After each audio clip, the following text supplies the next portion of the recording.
अस्सलाम वालेकुम students. Last video में हमने इंट्रोडक्शन टू एंजाइम्स देखा। आज हमने करैक्टरिस्टिक्स ऑफ एंजाइम्स देखनी है, एंजाइम्स की खसूसियात। सबसे पहले मैं आपको बताता चलूँ कि एंजाइम टर्म जो है उसको सबसे पहले 1878 में जो है जर्मन फिजियोलॉजिस्ट विनहेल्म क्यूने, जर्मन फिजियोलॉजिस्ट विनहेल्म क्यूने ने सबसे पहले इस टर्म को यूज़ किया। अब इसकी करैक्टरिस्टिक्स क्या हैं? सबसे पहले एंजाइम्स क्या हैं? प्रोटीन्स इन नेचर हैं। एंजाइम्स प्रोटीन्स से मिलकर बने हुए हैं और जो प्रोटीन्स हैं वो long linear chains of amino acids से मिलकर बनते हैं।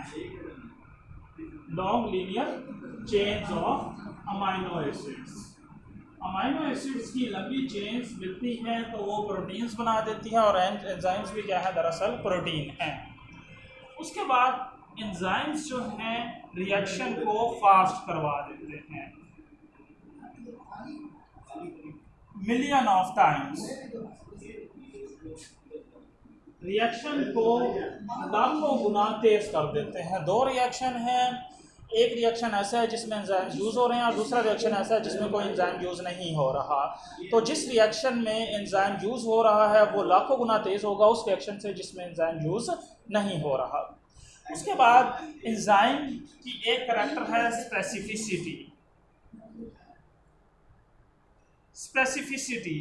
स्पेसिफिसिटी मीन हर जो स्पेसिफिक रिएक्शन है, स्पेसिफिक रिएक्शन या स्पेसिफिक सबस्ट्रेट जो है, स्पेसिफिक रिएक्शन या स्पेसिफिक सबस्ट्रेट के लिए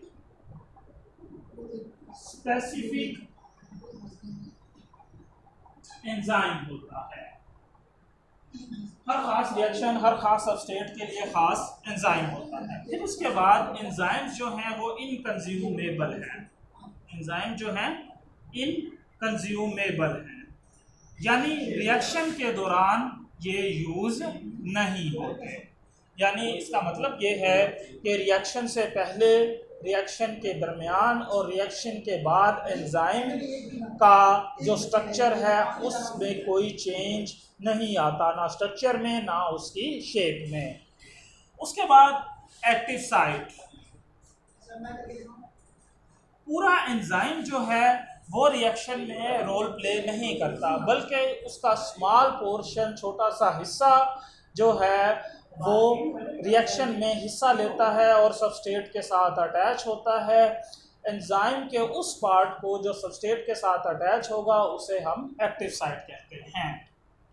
एग्जाम्पल, ये एंजाइम है, ई से इसे शो किया जाता है और ये क्या है? सबस्ट्रेट है, एस। अब देखें, ये वाला जो एंजाइम का पार्ट है इसने अटैच होना है सबस्ट्रेट के साथ और उसे चेंज कर देना है प्रोडक्ट में।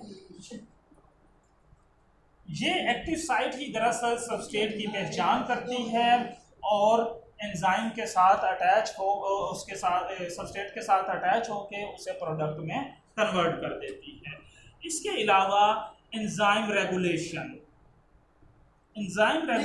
मीन एंजाइम्स की तादाद कम करना या ज़्यादा करना। सेल अपनी मर्ज़ी के मुताबिक एंजाइम्स की जो प्रोडक्शन है उसे बढ़ा सकता है या उसे कम कर सकता है। जितनी सेल को ज़रूरत है उसके मुताबिक ही एंजाइम्स बढ़ाता है या कम करता है एंजाइम्स को। फिर उसके बाद है कोफैक्टर, बहुत इंपॉर्टेंट फैक्टर है, बहुत इंपॉर्टेंट जो है एंजाइम का पार्ट है। हमने देखा कि एंजाइम क्या है? प्रोटीन्स है, लेकिन इसके साथ नॉन प्रोटीन सब्सटेंस अटैच है।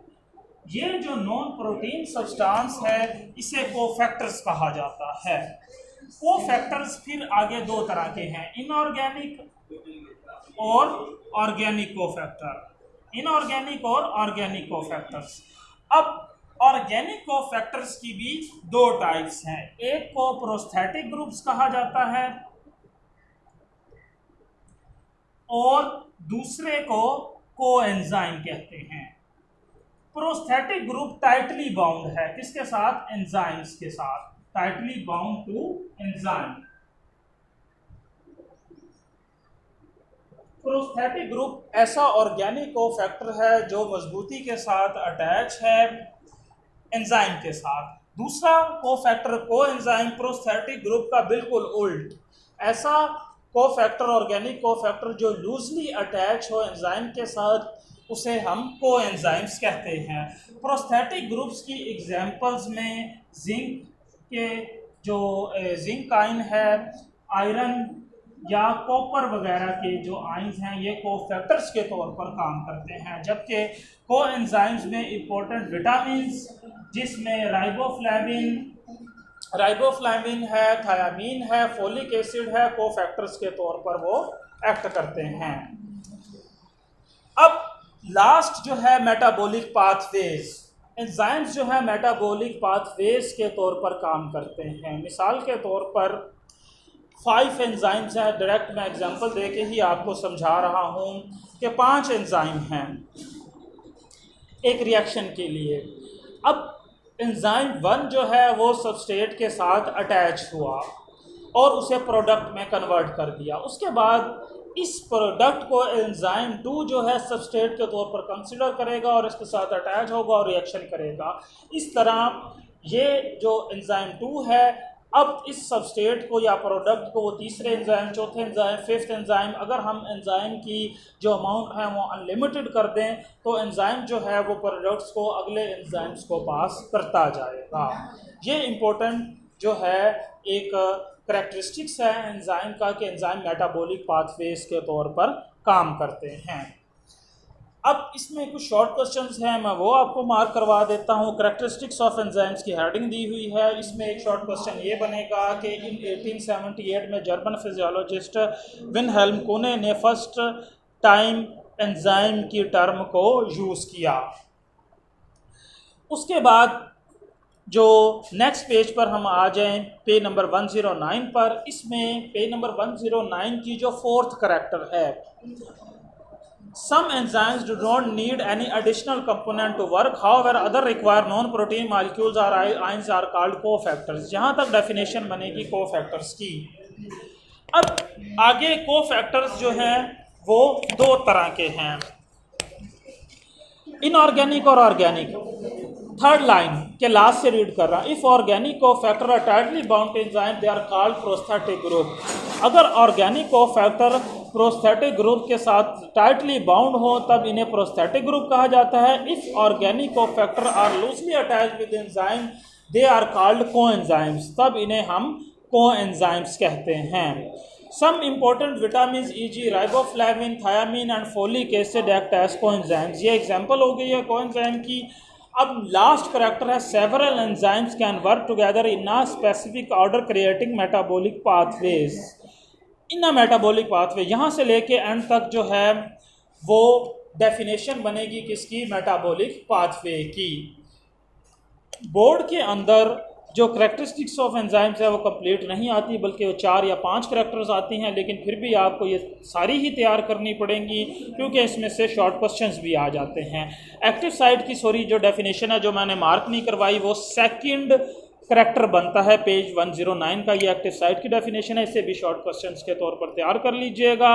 नेक्स्ट वीडियो में हम यूजेस ऑफ एंजाइम्स देखेंगे। तब तक के लिए अल्लाह हाफिज़।